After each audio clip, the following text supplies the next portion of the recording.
in New Jersey cannabis shops, and even when she succeeds, there isn't much money to be made.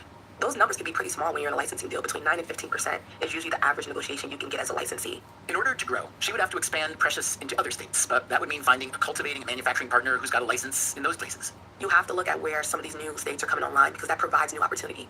When you look at Florida coming online in November, it's very exciting. And you watch how larger corporations have already put their stake in the ground for states. You know, Florida is really habitated by Trulieve.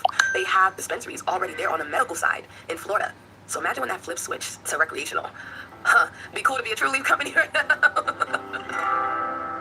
When Osaiga Aresa mentioned that legal cannabis coming online in Florida in November, that is still a maybe. It's up to the voters in Florida.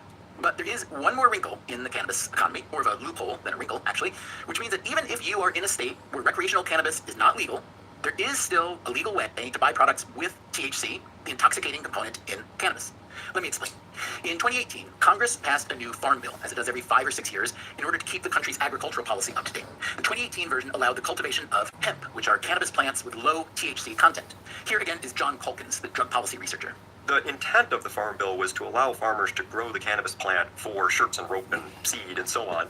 And the clause in the bill said a product with less than 0.3% THC will be called hemp and will be outside.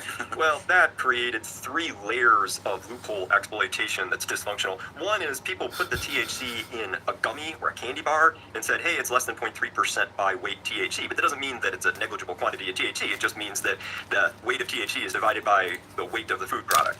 And then there was a whole bunch of producing plants with CBD but not THC, and then converting the CBD into THC, or sometimes converting it into THC-8, because the Farm Bill specifically was THC-9.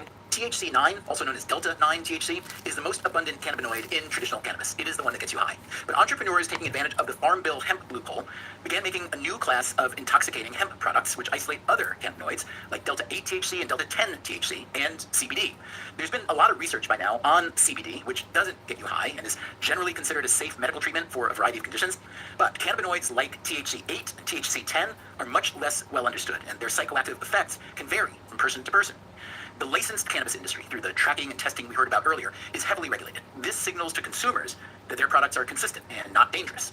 But new players who come into the industry through the hemp loophole may not have the same standards.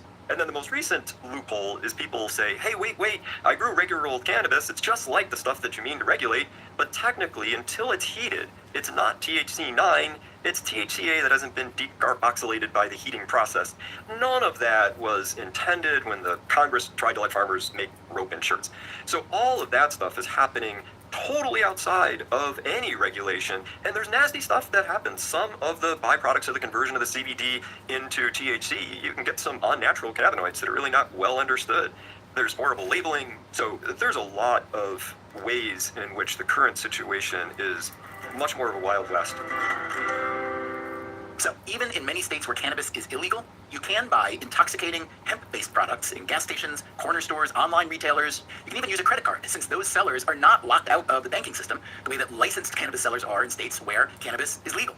One research group puts the U.S. market for hemp-derived cannabinoids at nearly $3 billion, up from just $200 million a few years ago.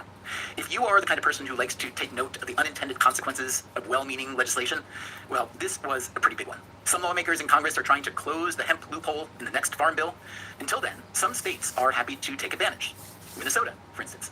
Minnesota did recently vote to legalize recreational cannabis, but the infrastructure to start selling won't be ready until at least 2025. Until then, hemp-derived products are the only legal recreational THC in Minnesota. And there's one product that has proven especially popular. If you remember part 1 of the series, we heard from the author Tom Standage about the history of alcohol.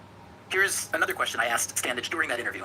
Given what you know about alcohol and other drugs, and given what you know about human history and civilization and all the connections, technological, economic, political, and so on, with alcohol, could you imagine a world in which cannabis, perhaps in many different varieties and formats and strengths like alcohol, had been the dominant social drug of the past few millennia rather than alcohol? Yeah, that's a good question. The thing about liquids is that they're very easy to divide, so you can share them very easily. There's a huge amount of flexibility and versatility. There are reasons why they're so embedded into our culture in a way that something that you smoke can't be quite as much.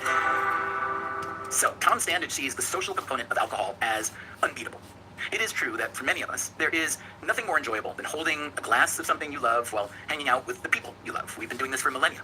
If cannabis is ever to replace alcohol to any significant degree, it would need to perform that function. In Minnesota, it does. Thanks to the hemp loophole, bars there have begun serving THC drinks alongside booze. So when we learned that one of our